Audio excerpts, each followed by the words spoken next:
नमस्कार दोस्तों। आज के इस वीडियो में आप जानने वाले हो सेमेस्टर 6 हिस्ट्री कोर 14 का जो है तीसरा महत्वपूर्ण प्रश्न जो एग्जाम में पूछे जाने के बहुत अधिक चांस है।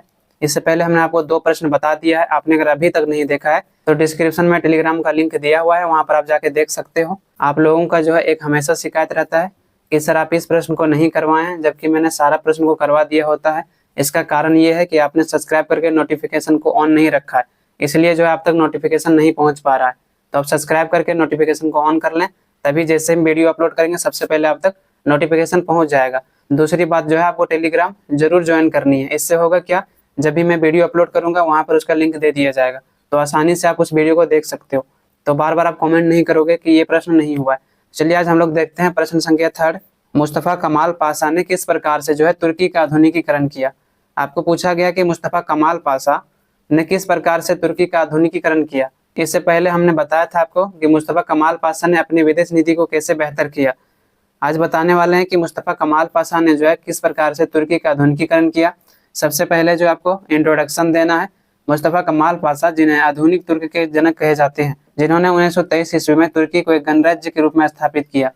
जब तुर्की एक गणराज्य राष्ट्र बना तो इन्होंने देखा यहाँ की स्थिति सभी क्षेत्रों में अत्यंत दयनीय है, अत्यंत खराब है। मुस्तफा कमाल पाशा की बात करें तो आधुनिक तुर्की के जनक कहा जाता है मुस्तफा कमाल पाशा को। इन्हें अतातुर्क भी कहा जाता है, जिन्होंने जो है 1923 ईस्वी में तुर्की को जो है एक गणराज्य स्थापित करने में महत्वपूर्ण योगदान दिया। जब तुर्की एक गणराज्य राष्ट्र बना तो सभी क्षेत्रों में इसकी आर्थिक स्थिति हो, सामाजिक स्थिति हो या राजनीतिक स्थिति हो, सभी क्षेत्रों में स्थिति अत्यंत खराब थी। यही कारण है कि इन्होंने जो है यहाँ के आर्थिक, सामाजिक, धार्मिक और राजनीतिक क्षेत्रों में सुधार करने का प्रयास किया और इन सभी क्षेत्रों में सुधार कर तुर्की को जो है आधुनिकीकरण किया। नेक्स्ट हेडिंग आपको बनाना है तुर्की में आधुनिकीकरण। आखिर तुर्की में जो है इन्होंने आधुनिकीकरण किस प्रकार से किया। तुर्की के आधुनिकीकरण में अनेक कठिनाइयां थी। प्रथम विश्व युद्ध के कारण तुर्की की जो आर्थिक एवं प्रशासनिक ढांचा थी पूरी तरह से नष्ट हो गया था। तुर्की के आधुनिकीकरण में कमाल पाशा को कई कठिनाइयों का सामना करना पड़ा, क्योंकि जब प्रथम विश्व युद्ध लड़ा गया था उस समय इनका जो है सैनिक रहे या आर्थिक क्षेत्रों में रहे काफी नुकसान उठाना पड़ा था। यही कारण है कि इनकी आर्थिक और प्रशासनिक ढांचा पूरी तरह से चरमरा गया था, पूरी तरह से नष्ट हो गया था। इनके अधिकतर क्षेत्रों पर कोई और राष्ट्र द्वारा कब्जा जमा लिया गया था। कमाल ने जो है तुर्की के आधुनिकीकरण के लिए सबसे पहले क्या किया, तो अपनी विदेश नीति को जो है सुधारा और जितने भी राष्ट्रों के साथ इनका विवाद था, किसी भी सीमा को लेकर, किसी भी क्षेत्र को लेकर, तो उनके साथ जो है इन्होंने मित्रतापूर्ण संबंध स्थापित किया, उनसे दोस्ती का हाथ बढ़ाया और इस प्रकार से जो है सभी समस्याओं को समाधान किया, जिसके बाद अन्य सभी राष्ट्रों के साथ जो है व्यापारिक क्षेत्रों में इनका रास्ता खुल गया। तुर्की पर विदेशियों राष्ट्रों का कर्ज बहुत अधिक था। इसके बावजूद भी कमाल ने तुर्की में आधुनिकीकरण की और सामाजिक आर्थिक क्षेत्रों में सुधार किया। इसमें कहा गया है कि मुस्तफा कमाल पाशा ने पहले अपनी विदेश नीति को सुधारा और जितने भी राष्ट्रों के साथ उनका विवाद था उनके साथ सुलझाया, उससे जो है दोस्ती का हाथ बढ़ाया, ताकि जो है व्यापारिक क्षेत्रों में इनका रास्ता खुल जाए। तुर्की पर विदेशी राष्ट्रों का बहुत अधिक कर्ज था। इसके बावजूद भी कमाल पाशा ने कभी हार नहीं माना और उन्होंने जो है तुर्की का आधुनिकीकरण करने का सोचा, ताकि तुर्की के आर्थिक, राजनीतिक और सामाजिक क्षेत्रों में सुधार किया जा सके। उनके राजनीतिक पार्टी जो था रिपब्लिकन पीपुल्स को पूर्ण बहुमत प्राप्त हुआ था, जिसके कारण ही कमाल पाशा को तुर्की का आधुनिकीकरण करने का अवसर मिला।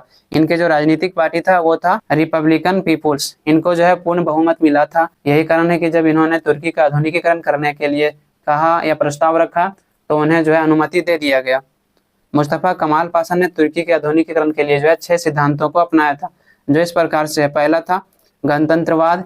इन्होंने कहा था कि गणतंत्रवाद के आधार पर हमारा राष्ट्र जो है तरक्की कर सकता है, यहाँ पर आधुनिकीकरण हो सकता है। दूसरा था राष्ट्रवाद, तीसरा था लोकतंत्रवाद और चौथा था नियंत्रित अर्थव्यवस्था।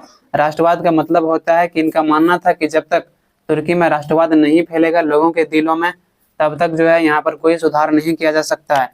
लोकतंत्रवाद इन्होंने स्थापित करी ताकि यहाँ पर जो है सभी लोगों को समान अधिकार दिया जा सके। चौथा था नियंत्रित अर्थव्यवस्था।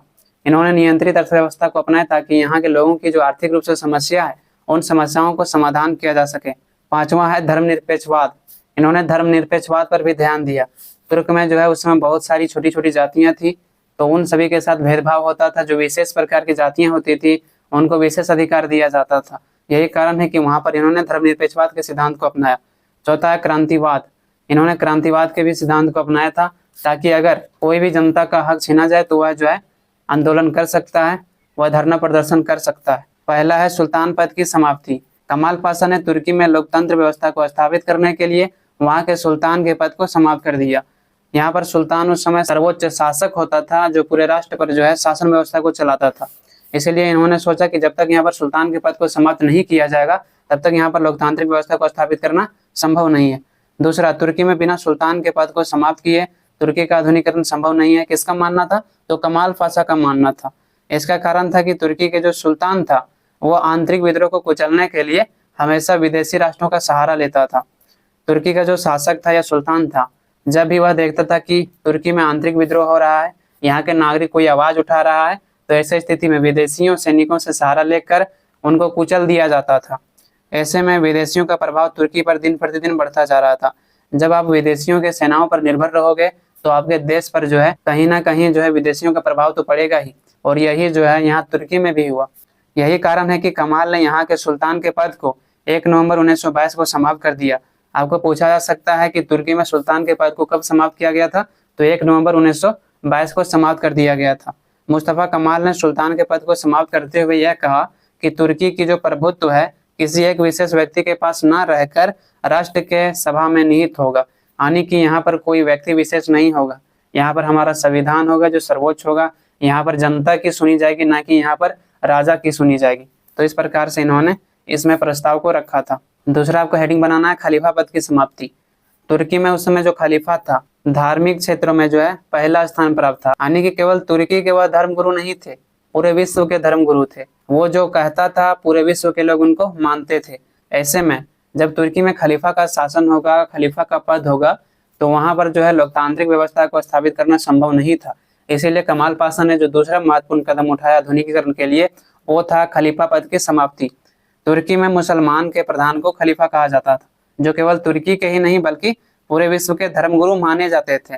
यह खलीफा इस्लामी जगत की सांस्कृतिक और धार्मिक प्रधान माने जाते थे, यानी कि अगर किसी भी प्रकार के सांस्कृतिक रूप से या धार्मिक रूप से बदलाव करना हो तो यही खलीफा करते थे, जो पूरे विश्व के लोग मानते थे। तुर्की में सुल्तान के पद समाप्त होने के बाद भी खलीफा शासन का प्रधान माना जाता था। ऐसे में तुर्की को जो है धर्मनिरपेक्ष राष्ट्र बनाना संभव था। जब तुर्की में सुल्तान के पद को समाप्त कर दिया गया, उसके बावजूद भी खलीफा को शासन का प्रधान माना जाता था, जो वो कहता था लोगों को मानना पड़ता था। यही कारण है कि मुस्तफा कमाल पाशा ने सोचा कि जब तक खलीफा के पद को समाप्त नहीं किया जाएगा तब तक यहाँ पर जो धार्मिक नीति है वह लागू रहेगा। यही कारण है कि मुस्तफा कमाल पाशा ने 3 मार्च 1924 को जो है तुर्की से खलीफा के पद को समाप्त कर दिया। तो आपको यहाँ पूछा जा सकता है कि खलीफा के पद को कब समाप्त किया गया? तो 3 मार्च 1924 को। खलीफा के पद को किसने समाप्त किया था? तो मुस्तफा कमाल पाशा ने किया था। तुर्की में खलीफा के पद समाप्त होने के बाद जो धार्मिक कट्टरता था उनका अंत होना प्रारंभ हो गया, क्योंकि जब वहां पर खलीफा का शासन था तो धार्मिक रूप से जो नीति लागू की गई थी वही नीति कानून को लोगों को मानना पड़ता था। इस प्रकार से जो है तुर्की एक धर्मनिरपेक्ष राष्ट्र बना। यहाँ पर आप लोगों को सवाल होगा कि तुर्की तो अपना एक अलग धर्म है वहां पर, तो ऐसे में वह धर्मनिरपेक्ष राष्ट्र कैसे बनेगा? तो वहां पर अगर मुस्लिम की संख्या अधिक है उसके बावजूद भी मुस्लिमों में भी अलग अलग कैटेगरी है, तो उन कैटेगरी में से किसी को विशेष अधिकार था, किसी को विशेष अधिकार नहीं था, तो वहां पर लोगों की भी समानता लाया गया। तो इस प्रकार से वहां पर धर्मनिरपेक्ष की नीति को कमाल पाशा ने अपनाया था। तीसरा हेडिंग बनाना है न्याय व्यवस्था में सुधार। मुस्तफा कमाल पाशा ने जो है न्याय व्यवस्था में क्या सुधार किया था? तुर्की में जो न्याय व्यवस्था था वो इस्लामिक सिद्धांतों पर आधारित था, जहाँ पर धार्मिक कानून के आधार पर ही न्याय दिया जाता था। तुर्की में जो न्याय व्यवस्था था पूरी तरीके से जो है इस्लामिक सिद्धांतों पर आधारित था, जहाँ पर केवल धार्मिक कानून की ही मान्यता थी। अगर किसी के प्रति कोई सजा देना हो या कोई कानून के तहत जो उनको दंडित करना हो, तो ऐसे स्थिति में जो है इस्लामिक कानून के आधार पर उनको दंडित किया जाता था। यहाँ पर अलग अलग लोगों के लिए अलग अलग कानून व्यवस्था था। जैसे कि हमने बताया था कि तुर्की में भले मुसलमानों की संख्या अधिक है, उसके बावजूद भी मुसलमानों में भी अलग अलग कैटेगरी है। तो किसी के साथ जो है विशेष अधिकार दिया जाता था, तो किसी के साथ जो है सामान्य अधिकार होता था। यही कारण है कि कमाल पाशा ने यहाँ की जो धार्मिक नीति है उनको समाप्त करने का प्रयास किया, ताकि सभी लोगों के साथ न्याय हो सके। मुस्तफा कमाल पाशा ने पूरे तुर्की में एक समान न्याय व्यवस्था को स्थापित किया। 1926 ईस्वी तक तुर्की में सभी धार्मिक न्याय समाप्त कर दिए गए, यानी कि धर्म के आधार पर जो न्याय दिया जाता था उन सभी न्याय व्यवस्था को इन्होंने समाप्त कर दिया। अब तुर्की में भी अन्य लोकतांत्रिक राष्ट्रों की तरह न्याय व्यवस्था लागू किया गया। सभी संस्थाएं बंद करा दिया गया जहाँ इस्लामिक कानून का अध्ययन होता था। यह चाहता था कि जिस प्रकार से लोकतांत्रिक देशों में न्याय व्यवस्था को दिया जाता है उस प्रकार से तुर्की में न्याय व्यवस्था को दिया जाएगा। यहाँ पर पहले धार्मिक न्यायालय था, तो उन सभी धार्मिक न्यायालय को समाप्त कर दिया गया और यहाँ पर लोकतांत्रिक राष्ट्रों की तरह न्याय व्यवस्था को देने का प्रयास किया गया। इसके लिए इन्होंने क्या किया, जितने भी धार्मिक कानून के लिए स्कूल बनाए गए थे उन सभी को जो है बंद करवा दिया गया। जहाँ पर इस्लामिक कानून को जो है पढ़ाया जाता था, सिखाया जाता था, उन सभी संस्थाओं को ही इन्होंने बंद करवा दिया। चौथा बनाना है शिक्षा व्यवस्था में सुधार। कमाल पाशा ने जो है तुर्की में राष्ट्रीयता की भावना को विकसित करने के लिए तथा निरक्षरता की दर को कम करने के लिए शिक्षा व्यवस्था में महत्वपूर्ण सुधार किया। कमाल पाशा ने तुर्की में राष्ट्रीय भावना को फैलाने के लिए या वहां पर जो निरक्षरता था यानी कम पढ़ा लिखा लोग था उसको जो है बेहतर करने के लिए कुछ महत्वपूर्ण सुधार किया। किसमें? शिक्षा के क्षेत्रों में। क्या सुधार किया गया? जैसे कि 7 से 14 वर्ष तक के बच्चों के लिए जो है प्राथमिक शिक्षा अनिवार्य कर दिया गया। पहले यहाँ पर जो 7 से 14 वर्ष का बच्चा था उनको प्राथमिक शिक्षा अनिवार्य नहीं किया गया था, वह धार्मिक कानून या धार्मिक शिक्षा लेते थे। लेकिन अब जो है कमाल पाशा ने 7 से 14 वर्ष तक के बच्चों के लिए प्राथमिक शिक्षा अनिवार्य कर दिया। किसी भी हालत में आपको स्कूल जानी ही है। 1924 ईस्वी में तुर्की के सभी स्कूलों और कॉलेजों को शिक्षा मंत्रालय के अधीन कर दिया गया ताकि इन क्षेत्रों में जो है जांच किया जा सके, इन क्षेत्रों में जो है महत्वपूर्ण सुधार किया जा सके, जिसका उद्देश्य था धार्मिक शिक्षा के धर्मगुरुओं का प्रभाव को समाप्त करना। तुर्की में जो है स्वतंत्रता के पश्चात यहाँ की जो साक्षरता दर थी मात्र 15% थी। अब समझ सकते हो, इसीलिए 1933 में कई स्कूलों और कॉलेजों को स्थापित की गई थी। मुस्तफा कमाल पाशा ने जब तुर्की का आधुनिकीकरण करना प्रारंभ किया तो इन्होंने देखा कि यहाँ पर जो साक्षरता दर है वह मात्र 15% है। इसीलिए जो इन्होंने शिक्षा के क्षेत्र में बहुत अधिक ध्यान दिया ताकि यहाँ की जो साक्षरता दर है उनको बढ़ाया जा सके। जैसे कि जो है इस्तांबुल में एक मेडिकल कॉलेज स्थापित किया गया था। तो इस प्रकार से कमाल पाशा ने शिक्षा के क्षेत्रों में महत्वपूर्ण सुधार किया था। उसके बाद 5वां बनाना है स्त्रियों की स्थिति में सुधार। स्त्रियों की स्थिति में जो है इन्होंने महत्वपूर्ण सुधार किया। तुर्की में स्त्रियों की जो स्थिति थी बहुत ही खराब थी। उन्हें कोई भी राजनीतिक या सामाजिक अधिकार प्राप्त नहीं था। वहाँ के स्त्रियों को कोई राजनीतिक या सामाजिक अधिकार नहीं दिया गया था। यहाँ पर स्त्रियों के शिक्षा के लिए कोई व्यवस्था नहीं की गई थी। उन्हें हमेशा पर्दा प्रथा में रहना या उनका पालन करना पड़ता था। तुर्की जो है इस्लामिक कंट्री है, इसीलिए वहाँ पर पर्दा प्रथा पर बहुत अधिक बढ़ावा दिया था जब वहाँ पर धार्मिक कानून लागू होते थे, जब वहाँ पर खलीफा का शासन व्यवस्था स्थापित था। इसीलिए यहाँ पर जो है राजनीतिक और सामाजिक क्षेत्रों में स्त्रियों की भागीदारी बहुत ही कम थी, ना के बराबर थी।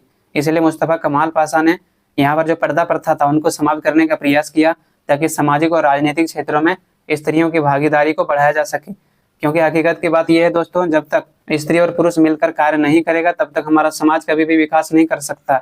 यह मुस्तफा कमाल पाशा बहुत ही बेहतर ढंग से जानते थे। मुस्तफा कमाल पाशा का मानना था कि जब तक स्त्रियों का सहयोग नहीं होगा तब तक तुर्की का जो है आधुनिकीकरण नहीं किया जा सकता। यही कारण है कि स्त्रियों की स्थिति सुधारने के लिए सबसे पहले जो है कमाल पाशा ने यहाँ पर जो पर्दा प्रथा था उनको समाप्त कर दिया। स्त्रियों के लिए अलग स्कूलों एवं कॉलेजों की व्यवस्था की गई और 1926 में बहुविवाह की प्रथा को समाप्त कर दिया तथा पति पत्नी को तलाक के मामले में समान अधिकार दिया गया। स्त्रियों के लिए कई स्कूलों और कॉलेजों को खोला गया ताकि स्त्रियां जो है सामाजिक और राजनीतिक क्षेत्रों में भाग ले सके। इसके अलावा 1926 में जो बहुविवाह था, बहुविवाह मतलब होता है एक से अधिक विवाह करना, तो इस प्रथा को समाप्त कर दिया गया तथा जो पति और पत्नी था तलाक के मामले में दोनों को समान अधिकार दिया। क्योंकि पहले पति को अधिक अधिकार था, तलाक के मामले में पत्नी को अधिक अधिकार नहीं था। इसीलिए जो है यहाँ पर पति और पत्नी दोनों को तलाक के मामले में समान अधिकार दिया गया। अब यहाँ के स्त्रियों को जो है सामाजिक राजनीतिक क्षेत्रों में अधिकार मिल गया। इस प्रकार से 1934 ईस्वी में स्त्रियों को राष्ट्रीय सभा में मतदान करने तथा सदस्य बनने का अधिकार मिला। अब यहाँ पर स्त्रियों को सामाजिक और आर्थिक क्षेत्रों में अधिकार दिया गया। अब यहाँ पर जो है इनको भागीदारी दिया गया। यही कारण है कि 1934 ईस्वी में स्त्रियों को राष्ट्रीय सभा में मतदान करने तथा सदस्य बनने तक का भी अधिकार मिला। तो इस प्रकार से कमाल पाशा ने स्त्रियों की स्थिति को तुर्की में सुधारने का प्रयास किया। इस प्रकार से यहाँ पर समाप्त होता है। आप अगर पीडीएफ नोट्स को लेना चाहते हो तो डिस्क्रिप्शन या कमेंट बॉक्स में जो है पीडीएफ नोट्स का लिंक दिया हुआ है। आपको 7 डेज के लिए 25% का ऑफ दिया गया है, तो आप उससे चेकआउट कर सकते हैं। आज के लिए इतना ही। आप लोगों से बहुत जल्द मिलते हैं नेक्स्ट वीडियो में। धन्यवाद।